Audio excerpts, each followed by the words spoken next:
Olá, o meu nome é Liz Bittar e eu sou responsável pelo site O que os Espíritos Dizem. Esse é o nosso vídeo de número 25. No vídeo passado, eu falei do João de Deus e muitas pessoas criticaram. Eles falaram, olha, Liz, como é que parece que você está passando a mão na cabeça do médium, como é que é isso? Não pode julgar, a gente não deve julgar, não deve falar nada, como é que é? Como é que é isso? Que história é essa? E aí, obviamente, eu tenho que complementar esse vídeo falando um pouquinho sobre os criminosos, mas não falando dos criminosos, falando da nossa postura e dos nossos sentimentos com relação aos criminosos e do que nos recomendou Jesus com relação a eles. É muito comum e a gente vê isso em casos, não só como o do João de Deus, mas também como no caso da Suzane Richthofen, da Isabella Nardoni, que a população em geral fica tão indignada com essas tragédias que se sente pessoalmente agredida. E experimenta um sentimento de revolta muito grande, todos clamando por justiça, alguns chegando ao extremo de sugerir justiça com as próprias mãos. E eu até consigo compreender perfeitamente o sentimento de indignação. Mas eu acho que o que convém fazer é a gente analisar a nossa postura quando nos deparamos com situações assim. O que os espíritos dizem? O que os espíritos nos recomendam? Ora, Jesus recomendou a caridade com os criminosos. E também na passagem de Maria Madalena, quem estiver sem pecado, que atire a primeira pedra. Todos nós conhecemos esses ensinamentos, mas ainda não estamos no nível de praticá-los, porque nosso coração ainda não conseguiu se libertar de alguns sentimentos que trazemos aí de indignação, de revolta, de não conseguir conviver com o erro e com as falhas alheias. Uns conseguem mais, outros menos, mas ainda não atingimos o nível de caridade plena para com os criminosos. E é isso que eu queria analisar nesse vídeo. Você não viu e não verá da doutrina espírita qualquer posicionamento condenando, julgando o médium ou qualquer outra pessoa, porque isso está totalmente contrário ao que Jesus ensina no Evangelho. Totalmente contrário. O que Jesus nos recomenda, caridade para com os inimigos. Então, a doutrina espírita não vai execrar a imagem de ninguém. Por pior que tenha sido o erro, não nos cabe julgar. Agora, o que nós temos que analisar, o que sim compete a nós e devemos analisar, é o sentimento que nós experimentamos intimamente quando observamos esse tipo de conduta e quando vemos que a justiça está sendo feita.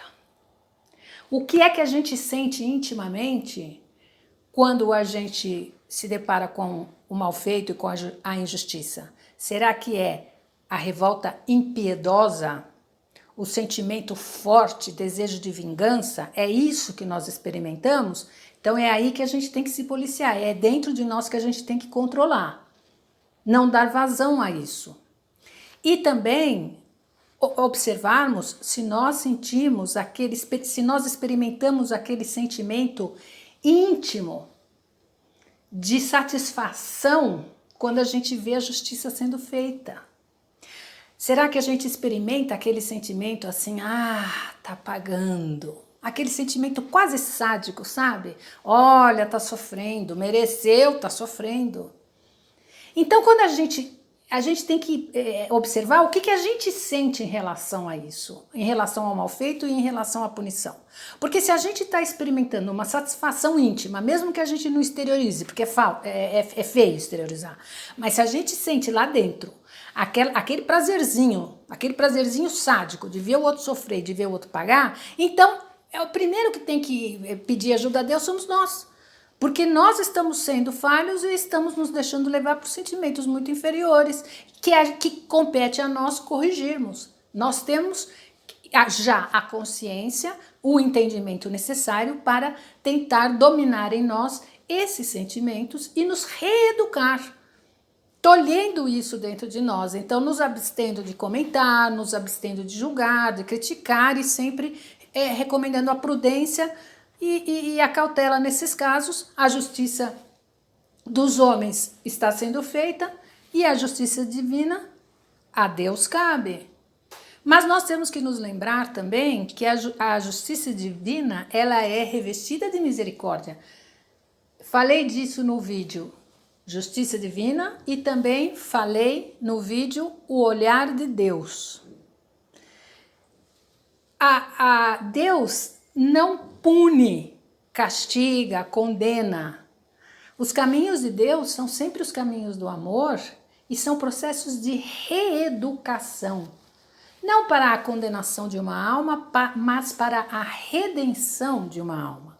Então, os nossos irmãos que erram muito são os mais doentes. São espíritos doentes. E como dizia Jesus, os sãos não precisam de médico. Ele é o médico das almas. Então, é com essa ótica que nós devemos encarar. São processos reeducativos e não punitivos. A gente tem que abolir o conceito de bem feito. Bem feito não consta do dicionário divino. Deus não é sádico, não tem satisfação em ver ninguém pagar, penar, sofrer para ser punido. Os processos de Deus são processos reeducativos. Às vezes o remédio é amargo, mais duro de ser engolido, mas são remédios para a redenção da alma, para o aprendizado da alma, para a elevação da alma. A mesma misericórdia que nós pedimos para nós, Deus tem para com todos. A justiça de Deus é igual para todos. Então, todos somos merecedores e recebemos de Deus essa misericórdia. Tanto é que temos as vidas sucessivas para, através das várias encarnações, irmos nos aprimorando, aprendendo passo a passo. Então, a gente não pode ter esse sentimento aí sádico. Não podemos, não devemos alimentar isso, até porque a gente não sabe o que a gente fez no passado, nas nossas 10, 20 encarnações para trás ou mais, a gente não sabe se a gente não fez até pior. E Deus nos brinda com o esquecimento do passado, que é justamente para a gente começar do zero, achando que estamos imunes e não fizemos nada disso. É uma ilusão, porque a gente não sabe, enquanto encarnados, não temos consciência da nossa história inteira. Então, é com esse olhar, um olhar de misericórdia, de clemência, de compaixão, que a gente tem que olhar para esses casos, a gente tem que desenvolver isso em nós. É um treino.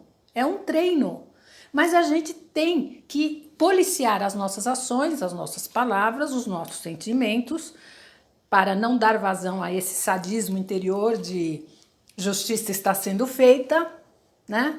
Porque não temos como pesar, medir, não compete a nós realmente a justiça.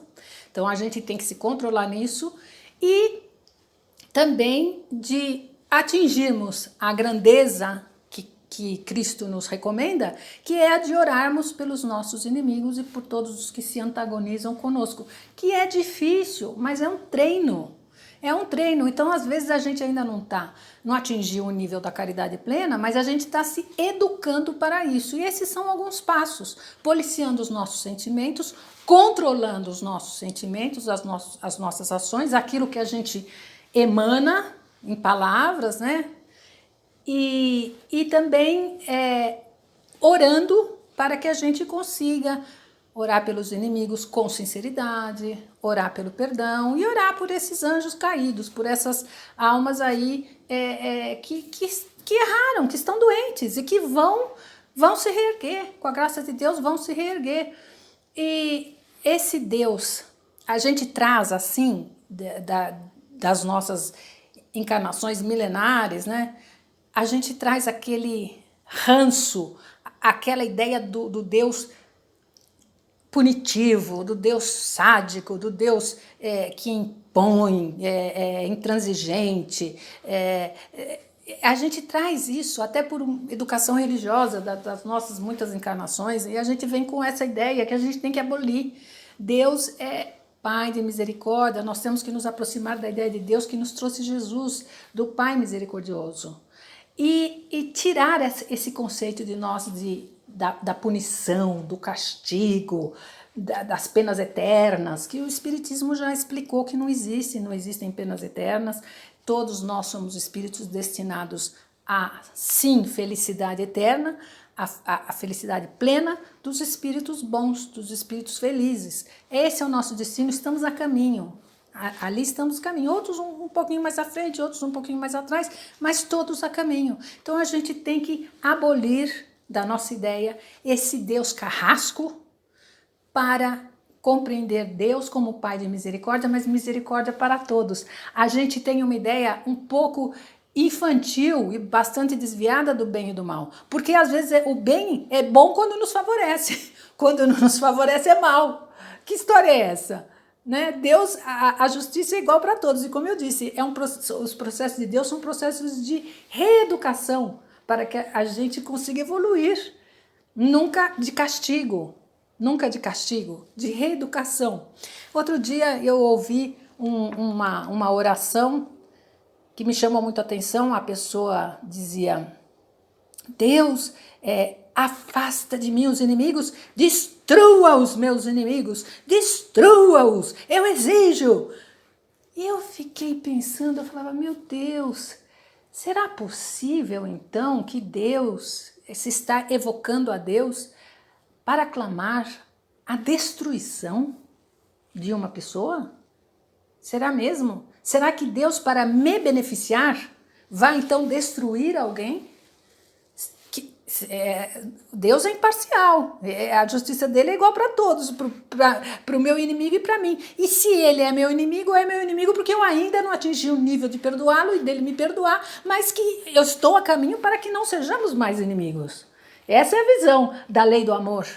Né? Então, como que podemos pedir a Deus para Deus destruir os nossos inimigos? Mesmo que o inimigo seja um espírito obsessor, não interessa, também é filho de Deus. Como eu falei no vídeo aí sobre os tratamentos de desobsessão, aliás, sobre os obsessores, parte 2, tá aqui embaixo, e todos nós seremos salvos. Todos nós. Então, não devemos cultivar a ideia desse Deus intransigente, desse Deus carrasco. Essa ideia não devemos alimentar em nós. Temos que sim que cultivar sentimentos de compreensão, de compaixão, de fraternidade, de clemência, de misericórdia e procurar ter para com os nossos inimigos e para com os criminosos um olhar mais complacente de não julgar, não, e de entregar a justiça nas mãos de Deus, orando sempre que possível e, mais do que tudo, controlando dentro de nós os sentimentos que experimentamos quando a gente se depara com a desgraça alheia. Então, gente, era isso que eu queria falar para complementar. Então, falando não dos criminosos, mas da nossa visão e como a gente se comporta e o que a gente sente quando a gente se depara com situações como essa. E nos próximos vídeos eu vou falar de família e de reencarnação, tá bom? Então a gente se vê no próximo vídeo.